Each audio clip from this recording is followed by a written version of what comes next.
नमस्कार. मी डॉक्टर सौ माधवी केसरी.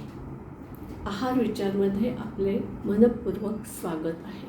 आजचा विषय आहे हेल्थ फाईल, आरोग्य पुस्तिका. बाळाचा जन्म झाल्यापासून त्याला आपण वेगवेगळा लस देतो, त्याची आपण नोंद करून एक फाईल करतो. त्याच्यानंतर शाळेत मूल जायला लागल्यानंतर प्रत्येक ॲन्युअल एक्झामच्या शेवटी त्या मुलाचं वय, उंची आणि वजन ह्याची नोंद हल्ली शाळा त्यांच्या रिझल्ट शीटमध्ये करत असतात. पालकांनी त्याची नोंद करून या फाईलमध्ये ती ठेवावी. त्यानंतर अपत्य 25 वर्षाचं झाल्यानंतर त्याच्या काही नोंदी आरोग्याशी ज्या संबंधित आहेत ते करणं आवश्यक आहे, त्याही कराव्यात.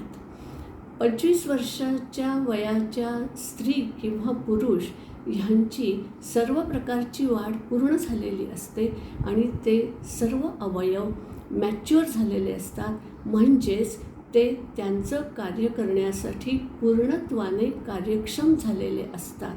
अशा वेळे आपल्या शरीरामध्ये ज्या रासायनिक प्रक्रिया होतात त्यांच्या नोंदी ठेवणं अत्यंत आवश्यक आहे. ह्या नोंदी कोणत्या ते मी आता सांगणार आहे. प्रथम त्यांनी आपलं नाव लिहावं, त्याच्यानंतर वय लिहावं. 25व्या वर्षी जर ते शिकत असतील काही तर काय शिकत आहेत त्याची नोंद करावी. जर नोकरी करत असतील तर कुठल्या प्रकारची नोकरी करत आहेत त्याची नोंद करावी. आणि त्यानंतर त्यांनी त्यांची उंची सेंटीमीटर्समध्ये, वजन किलोग्रॅममध्ये नोंदवून ठेवावं. त्यांचं कोर टेम्परेचर म्हणजे अंतर्गत तापमान जे आपण थर्मामीटरने घेतो ते नोंदवून ठेवावं. त्यानंतर चेस्ट, वेस्ट आणि हिप सर्कम्फरन्स यांचीही नोंद करावी. त्यानंतर pulse rate, blood pressure, respiratory rate, SpO2 ह्याची नोंद करावी. ह्यासाठी तुम्हाला तुमच्या जनरल फिजिशियनकडे जावं लागेल. तसंच जनरल फिजिशियनशी बोलून तुम्ही cardio pulmonary efficiency test, BMR आणि ECG ही करून घ्यावा आणि ते सर्व फाईलमध्ये नोंदवून ठेवावं. ह्या सर्व टेस्ट नॉन इन्व्हेसिव्ह आहेत. ह्याच्यानंतर तुम्ही नॉन इन्व्हेसिव्ह टेस्ट केल्यानंतर रक्ताची तपासणी करून घ्यावी. ह्यासाठी तुम्हाला तुमच्या माहितीतल्या लॅबमध्ये जाऊन ही इन्व्हेस्टिगेशन्स करायची आहेत असं सांगून त्यांच्याकडनं अपॉइंटमेंट घेऊन आणि त्यासाठी आवश्यक असलेल्या सूचना घ्याव्या लागतील. त्या सूचनांचं पालन करावं लागेल आणि मग तुमचं रक्त तपासणीसाठी घेतलं जाईल. ह्या नोंदी अशा आहेत: complete blood count, blood group, RH group, blood glucose profile, lipid glucose profile, renal profile, LFT म्हणजे liver function test, cardiac profile, thyroid profile. मुलगा असेल तर त्यांनी टेस्टोस्टेरॉन लेवल करावी. मुलगी असेल तर तिने इस्ट्रोजन प्रोजेस्टेरॉन लेवल करावी. मुलींच्या आईने हे लक्षात ठेवावं की मुलगी जेव्हा पहिल्यांदा मेन्स्ट्रुअल फ्लो सुरू झाल्याचं रिपोर्ट करते त्याचीही त्यांनी नोंद करून ठेवावी. ती तेव्हा किती वर्षाची होती आणि तिला सुरुवातीला काय त्रास होत होता ह्याचीही त्यांनी नोंद करून ठेवावी. ह्या सर्व नोंदी केल्यानंतर तुम्हाला जेव्हा रिपोर्ट्स मिळतील त्या रिपोर्ट्समध्ये एक रेफरन्स व्हॅल्यू दिलेली असेल. म्हणजे ह्या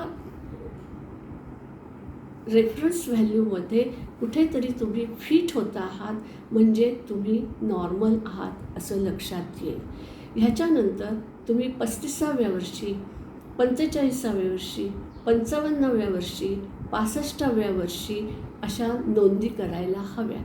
पण ह्या 10 वर्षाच्या कालावधीमध्ये जर तुम्हाला काही त्रास झाला तर ताबडतोब तुमच्या फिजिशियनशी बोलून आवश्यक त्या लेव्हल्स करून घेऊन त्याची नोंद करून योग्य त्या डॉक्टरकडे जाऊन त्यांच्याकडनं सल्ला घ्यावा.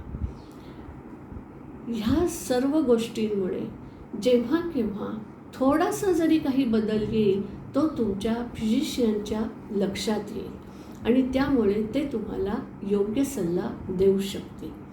पूर्वी आपण अशा नोंदी करत नव्हतो, कारण त्यावेळेला फॅमिली डॉक्टर हा कन्सेप्ट होता. त्यामुळे तुमच्या घरच्या डॉक्टरला तुमच्या घरातल्या प्रत्येक व्यक्तीच्या स्वास्थ्याबद्दल इत्थंभूत माहिती होती. तसंच घराण्याशी संबंधित असलेल्या आजारांबद्दलही माहिती होती.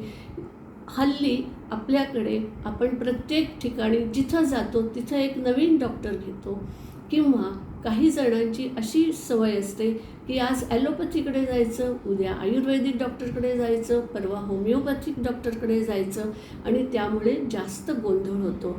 त्यामुळे ह्या जर नोंदी करून ठेवल्या तर तुम्ही कुठल्याही पाथीच्या डॉक्टरकडे गेलात तरी ते तुम्हाला योग्य सल्ला देऊ शकते. आज इथेच थांबते. आपल्या तब्येतीची काळजी घ्या. ज्यांची मुलं 25 वर्षाची झाली आहेत त्या आईबापांना कळकळीची विनंती की त्यांनी हे करून घ्यावं. जर हे ऐकणाऱ्या पालकांपैकी काहींची मुलं 30 वर्षापर्यंत झाली असतील आणि त्यांनी नोंदी केलेल्या नसतील तर कृपया त्या नोंदी करून घ्या. त्याचा पुढील कालावधीसाठी नक्कीच उपयोग होईल. स्वस्थ रहा. आपापली काळजी घ्या. नमस्कार. If you like it, share it, subscribe it. परत भेटूयात पुढचं पुष्प गुंफताना. नमस्कार.